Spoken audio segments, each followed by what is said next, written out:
She lost her boyfriend. She lost her best friend. And on the very same day, she realized she'd lost her company too. Maya trusted them more than any investor, until she understood the betrayal wasn't a mistake, it was a plan. While she was still trying to grasp how everything collapsed so fast, they were already smiling in public, living the future they stole from her. But what no one saw coming was that Maya wasn't going to beg, wasn't going to expose them, and wasn't going to disappear. She was going to come back. Sharper, quieter, and carrying something only she had. Because when the people who betray you think they've already won, that's exactly when the real story begins. Welcome to Lost Stories and Lyrics, the place where emotional stories will touch your heart. Tell me in the comments where you're watching from. Maya had always believed that friendship was forever. At least, that's what she and Chloe used to promise each other as kids, sitting on the swings at the park near their elementary school, still in uniform, backpacks tossed onto the grass. They'd met in kindergarten in Seattle, when Maya shared her box of crayons with the new girl who showed up halfway through the school year. Chloe had big green eyes and a shy smile that instantly won Maya over. From that day on, they were inseparable. They grew up together. They survived adolescence side by side, sharing secrets, tears, and dreams. When Maya decided to study technology and business at the University of Washington, Chloe followed her there, choosing design and marketing. One day, we're going to build something together, Maya used to say, her eyes shining as she sketched ideas on napkins in campus coffee shops. Chloe would smile and agree, adding visual concepts to Maya's technical plans. At 26, Maya finally turned those dreams into reality. She developed an innovative data analytics platform for small businesses, combining artificial intelligence with an intuitive user interface.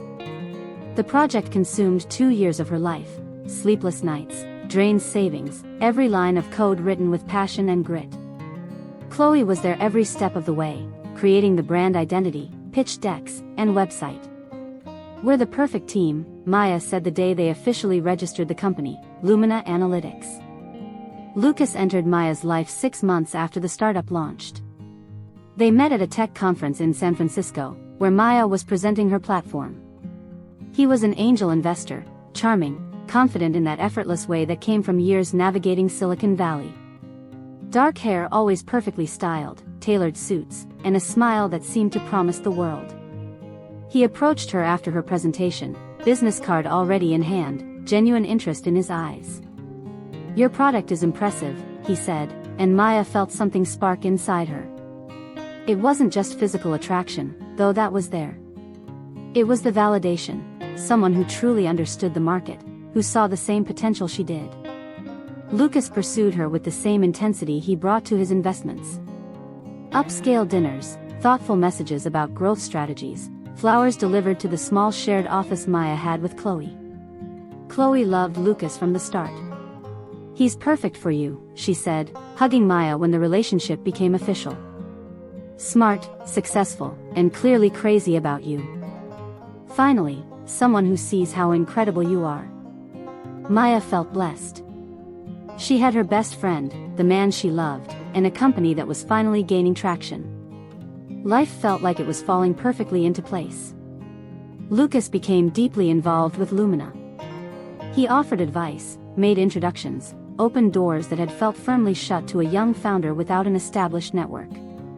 Maya trusted him completely, shared proprietary code, expansion strategies, contracts still under negotiation. "We're partners now," Lucas said, kissing her forehead. "Your success is my success." Chloe was always nearby too, sitting in on meetings, pitching ideas, part of the small work family they'd created. The routine was intense but fulfilling. Maya woke up early, ran along the Puget Sound waterfront as the sun rose over the gray water, then headed back to the apartment she shared with 2 former college roommates in Capitol Hill. She grabbed coffee, checked emails on the way to the office. Afternoons were packed with product development, calls with potential clients, and strategy sessions with Chloe about marketing campaigns. Most nights ended with Lucas, late dinners where they talked about the future, made plans, dreamed big. Maya felt unstoppable. At 27, she had built something real, something that mattered. Small businesses were using her platform to make smarter decisions, save money, and grow. Testimonials poured in every week, stories from entrepreneurs who finally understood their own data. That fueled Maya more than any profit ever could. She was making a difference. Then everything collapsed. It was a rainy Thursday in November. Maya had a crucial meeting scheduled with investors who could inject enough capital to take Lumina nationwide. She spent days preparing, refining every slide, anticipating every question. Lucas helped her, offering insight into what this particular group of investors valued. Chloe designed a stunning visual presentation. Maya walked into the meeting confident, laptop in her bag, heart racing with excitement. The meeting was a disaster. The investors seemed cold, distant. They asked strange questions about the originality of the technology, about potential competitors. Maya answered with data and live demos, but something felt off.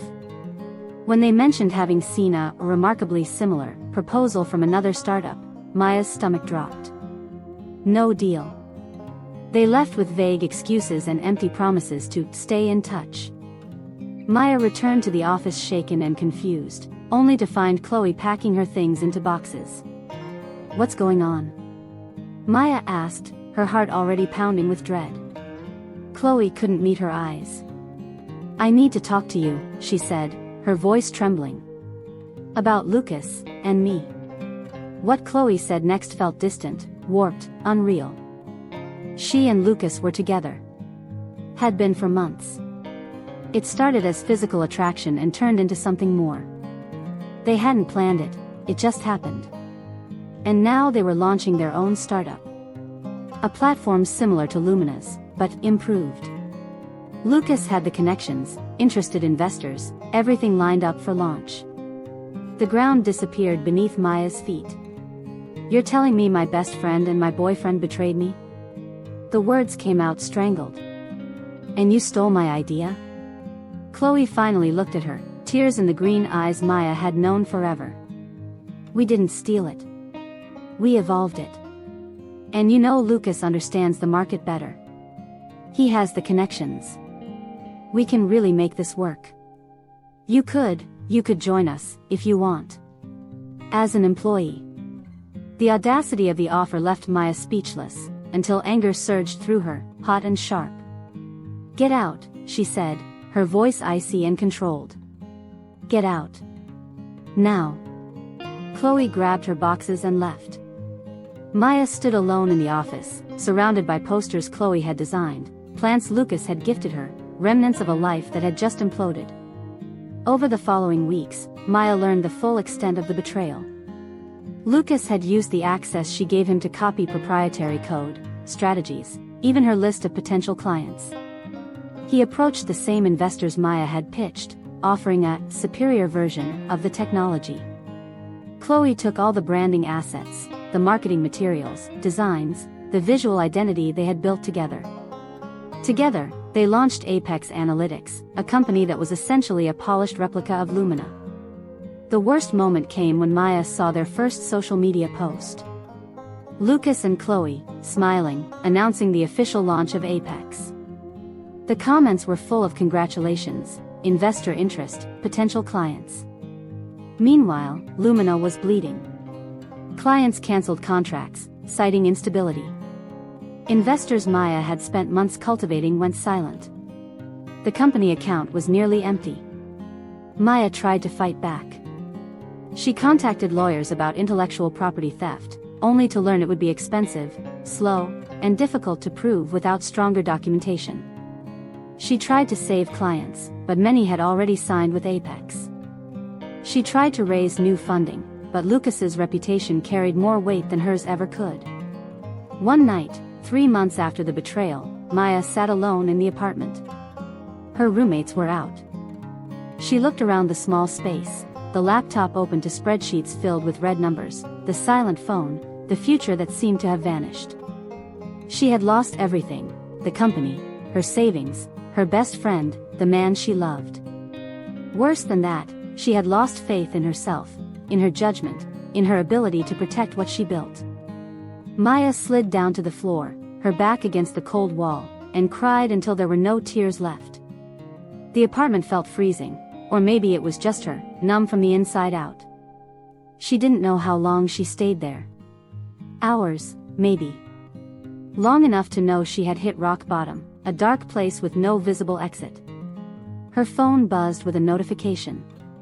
Another article praising the meteoric rise of Apex Analytics, featuring a photo of Lucas and Chloe at some tech event, polished, victorious, building an empire on the ruins of Maya's dream. And there, on that cold floor, at the lowest point of her life, something began to ignite inside her.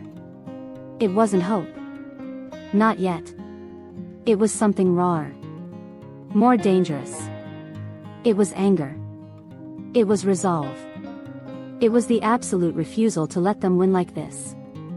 Maya woke up the next morning with a sore body from sleeping on the floor, but with a strangely clear mind. She looked around the messy apartment, the empty coffee cups, the clothes she hadn't washed in days, and made a decision. She wasn't going to sink. She wasn't going to give Lucas and Chloe the satisfaction of seeing her destroyed. If they had stolen her work, she would build something better. If they had used her ideas, she would create something they couldn't even imagine. The first thing Maya did was officially shut down Lumina Analytics. It hurt like losing a vital organ, but it had to be done. She sold what she could, paid off debts, and closed contracts. Then she did something no one expected. She disappeared. She deleted her personal social media, moved into a tiny studio in Fremont, and cut contact with everyone who belonged to the social circle she'd shared with Lucas and Chloe. If she was going to rebuild, it had to be far away from their eyes. Maya got a job as a developer at a corporate software company.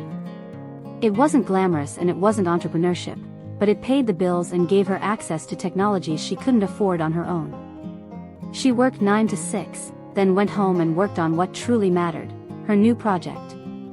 From 7 at night until 2 in the morning, every day, Maya coded, tested, refined. What she was building was different from Lumina. It was better. Where Lumina analyzed data, this new system anticipated it. She was creating predictive algorithms that didn't just show what was happening in a business, but projected future trends with unsettling accuracy. This was real artificial intelligence, not just polished analytics wrapped in marketing buzzwords. The first few months were brutal. Maya worked 16 hours a day, survived on coffee and frozen meals, and saw the sun only on her commute. She lost weight, developed permanent dark circles, and forgot what having a social life felt like. But every line of code she wrote fueled her. Every algorithm that worked was revenge distilled into logic and data.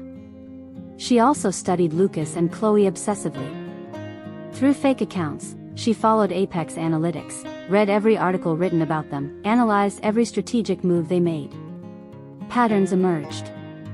Lucas was aggressive in sales but careless with real innovation. Chloe was talented at marketing but shallow on substance. Apex was growing fast, but on a fragile foundation. They had stolen version 1.0 of Maya's dream. She was building version 3.0. 6 months in, Maya had her first real moment of doubt. It was a Friday night, and she was alone in the tiny apartment, debugging a problem that had haunted her for days. Nothing worked. The code crashed again and again, and she couldn't find the mistake. She looked out the small window at the lights of Seattle, at people on the streets laughing, living normal lives. Maybe Lucas and Chloe had been right. Maybe she wasn't good enough. Her phone rang. It was her mother, calling from Oregon like she did every week. "How are you, sweetheart?" Concern carried through the line. Maya had told her family about the betrayal, but not about the secret project. "I'm fine, Mom," she lied. "Just working a lot." There was a pause. "Maya, I know it was awful, but you can't live for revenge. You have to move on. Find peace." After the call ended, Maya thought about her mother's words. Maybe she was right. Maybe this was insane. Then she opened her laptop again, stared at the broken code, and something clicked. The error was right there, obvious now. A misplaced comma, an inverted parameter. She fixed it, ran the program, and it worked. Perfectly. Data flowed, algorithms processed, predictions appeared on the screen with a precision that made her heart race. It wasn't about revenge, she realized. It was about proving to herself that she was capable. That betrayal didn't define her. That she could rise from the ashes stronger than before. Maya worked another 8 months. Refining. Testing. Improving. She taught herself new programming languages, dove deep into advanced machine learning, studied academic papers until her eyes burned. She built a working prototype, then a full product. She called it Meridian, because she was charting a new path, a new direction. When it was finally ready, Maya made a strategic move. She didn't launch publicly. Instead, she quietly contacted 3 clients Apex had stolen from her, small businesses she knew personally from the Lumina days. She offered a 3-month free trial, no contracts, no obligations. Just test it and tell me what you think, she said. The results were immediate and spectacular. Maya's system didn't just analyze better than Apex, it predicted trends with an accuracy that felt almost magical. One client, a local restaurant group, used Meridian's forecasts to adjust inventory and avoided $30,000 in waste in the first month. Another, an e-commerce startup, identified a purchasing pattern that increased conversions by 40%. Recommendations began to circulate quietly. Maya did no marketing and had no social media presence, but word of mouth in the business world was powerful. More companies reached out. She kept everything small, controlled, almost secret. She was building her reputation brick by brick, one satisfied client at a time. That's when things got interesting. A mid-sized company that used Apex contacted Maya. They'd heard about Meridian through a business partner and wanted to compare. Maya knew, through her discreet network, that this company was a premium Apex client, featured prominently in their marketing as a success story. She accepted. For 6 weeks, the company ran both systems side by side on the same data. Meridian outperformed Apex across every metric. More accurate predictions. A more intuitive interface. Deeper insights. When the test ended, the company not only switched to Meridian, but offered to invest. Maya declined for now, but kept the contact. She wasn't just building a company, she was building an existential threat to Lucas and Chloe. The news leaked. In Seattle's tight-knit startup scene, it always did. Maya saw the first mention of Meridian on a tech forum, then on a niche blog. New predictive analytics platform challenges established players, the headline read. They didn't mention Maya by name yet. Meridian was registered under an LLC that protected her identity, but it was only a matter of time. Maya was in her apartment when the email arrived. It was from Chloe. Subject: We need to talk. Maya opened it with slightly trembling hands. Maya, I know I have no right to contact you, but I've heard rumors about a new competitor in the market. The descriptions reminded me of your work. If it's you, we need to talk. What happened was terrible, but it doesn't have to be war. We can handle this like adults. I still care about you. Maya read the email 3 times. The audacity was astonishing. But there was something else there, too, fear. Chloe was worried. Good. Maya deleted the email without replying. 2 weeks later came the moment Maya had been waiting for. A major tech conference in Seattle, the same one where she'd met Lucas years earlier. Apex had a prime booth, and Lucas was scheduled to give a keynote titled, The Future of Business Analytics. And Maya, through carefully cultivated connections, had secured a demo slot. Small. Discreet. But at the same conference. The night before the event, Maya stood in her apartment, staring at her reflection. She was 29 now, 2 years older than when everything collapsed. She looked different, thinner, sharper, her eyes holding an intensity that hadn't existed before. She had sacrificed so much, worked so hard, rebuilt herself from nothing. Tomorrow, Lucas and Chloe would see what their betrayal had created. They would see the monster they had awakened. Maya smiled at her reflection. It wasn't a happy smile. It was the smile of someone who had been through hell and come back carrying fire. Tomorrow, their downfall would begin. The convention center was packed when Maya arrived the next morning. She wore a black blazer she'd bought specifically for the occasion, her hair pulled into a sleek bun, makeup subtle but flawless. She looked professional, confident, nothing like the broken woman she'd been 2 years earlier. She carried only a laptop and the determination that had sustained her through 1,000 lonely nights. Apex's booth dominated the main hall. Massive, with giant screens flashing colorful dashboards, a uniformed team handing out glossy brochures. Maya spotted Lucas from afar, surrounded by potential investors, gesturing with that performative confidence she had once found attractive. Chloe stood beside him, smiling, the perfect partner. They looked untouchable. Maya walked past them without looking. Her space was modest, just a table with 2 monitors, but strategically placed where foot traffic was constant. She set everything up calmly, tested the demos, took a deep breath. She was ready. The first few hours were slow. People passed by, some stopped for surface-level questions. Maya answered patiently, showed the system, let the quality speak for itself. Then, around 11, a man in a gray suit stopped. Maya recognized his face from tech investment articles. Michael Chen, a venture capitalist known for backing some of the West Coast's biggest startups. Meridian, he read from the sign. I've heard some interesting things about you. Show me what you've got. Maya ran the full demo. She didn't rush, didn't oversell, she simply let the product do the talking. She fed in real-world data from a fictional company, and the system didn't just analyze patterns, it projected 3 future scenarios with specific probabilities. Chen leaned closer to the screen, eyes wide. This is real predictive machine learning, he said.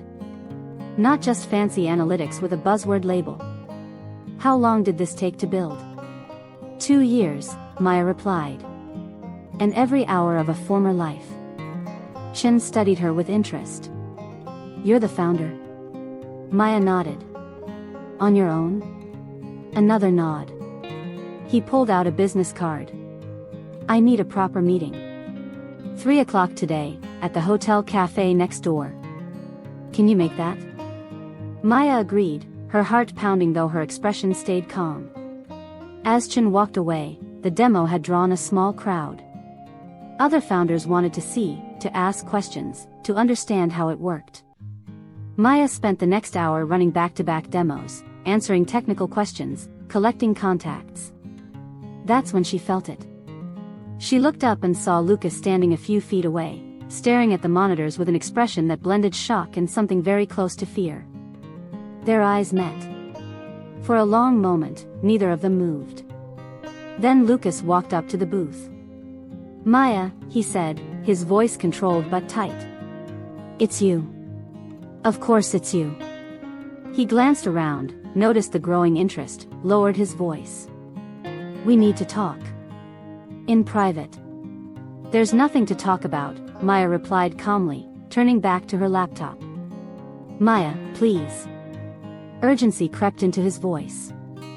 I know we hurt you. I know it was unforgivable. But this, he gestured to the screens, this goes beyond that. You're using technology we developed together at Lumina. Maya finally looked at him directly. There isn't a single line of Lumina's code here, Lucas. In fact, there isn't a single line of code you recognize. I built this from scratch. Alone. While you two were celebrating. And it's better. Much better. Lucas opened his mouth to respond, but Chloe appeared beside him. When she saw Maya, all the color drained from her face. Oh my God, she whispered. Maya, we didn't know it was you behind Meridian. Didn't you? Maya smiled coldly. Maybe you should have paid closer attention. But you were always better at stealing than innovating, weren't you? That's not fair, Chloe said, tears shining in her eyes. We're truly sorry for what we did. I tried to reach out, you ignored me. But this, you're trying to destroy us. No, Maya corrected her. I'm building something better. If that destroys you, it's because what you have isn't good enough. That's competition, Chloe. I thought you understood that. Lucas stepped forward, trying to intimidate her. We'll sue. Intellectual property, breach of confidentiality, everything. Maya laughed, humorless. Go ahead. My lawyers would love to take a closer look at how you got Apex's technology. I have documentation for everything, Lucas. Every line of code you copied. Every client you poached. Every lie you told. File that lawsuit, and I'll show the world exactly who you are. The certainty on Lucas's face cracked. He and Chloe exchanged a look. They were cornered, and they knew it. What do you want? Lucas finally asked, voice low. Money? Credit? What will make you stop? I don't want anything from you, Maya said. I already got what I needed, the proof that I can rise from anything. You taught me a valuable lesson. Trust has to be earned. Success built on betrayal is a house of cards, and the only person I can trust completely is myself. She saved her work and looked at them one last time. You'll keep Apex. I'll keep Meridian. Let the better product win. We already know which one it is, don't we? Maya left the booth, leaving Lucas and Chloe standing there, and headed to her meeting with Michael Chen. The conversation lasted 3 hours. Chen not only offered investment, he introduced Maya to 2 other investors attending the conference. By the end of the day, she had 3 solid funding offers and a waiting list of 20 companies eager to trial Meridian. In the months that followed, Meridian grew exponentially. Maya built a small but exceptionally talented team, people who shared her vision of creating technology that truly mattered. She opened an office in South Lake Union, the heart of Seattle's tech scene. She turned down interviews, avoided the spotlight, and let the work speak for itself. Apex began to bleed clients. First the small ones, then the major accounts. Their technology simply couldn't compete. Lucas tried to overhaul the system, hired expensive developers, but was always playing catch-up. Chloe rebranded the marketing 3 times, but couldn't hide the fact that the product was inferior. 6 months after the conference, Apex laid off half its staff. A year later, it was sold for a fraction of what it had once been worth. Lucas and Chloe walked away with some money, but their reputations were damaged. The story of how they built their company on betrayal eventually surfaced, and Silicon Valley has a long memory. Maya didn't celebrate their fall. When she heard about Apex's sale, she was in a client meeting, helping a small family business understand its sales patterns. She acknowledged the news, thanked the person who told her, and went back to work. Somewhere along the way, revenge had stopped mattering. What mattered was what she'd built, and who she'd become. On a fall afternoon, 2.5 years after that night on the cold apartment floor, Maya stood in Meridian's office.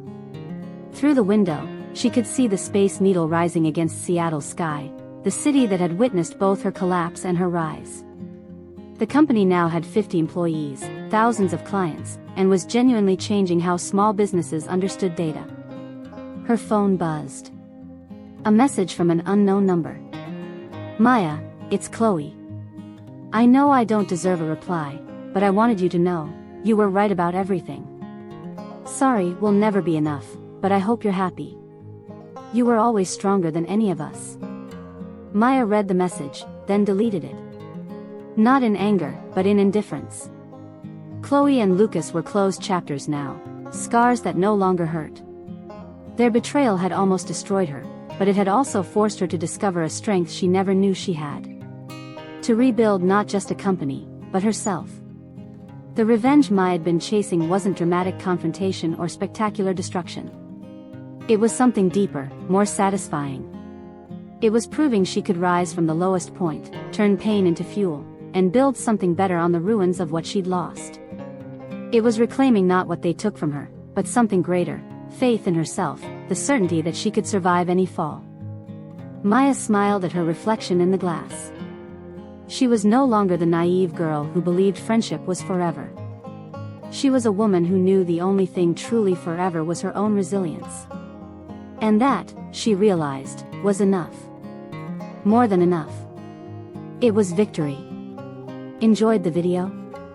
Smash that like button and subscribe for more awesome stories. I'll be waiting for you in the next story.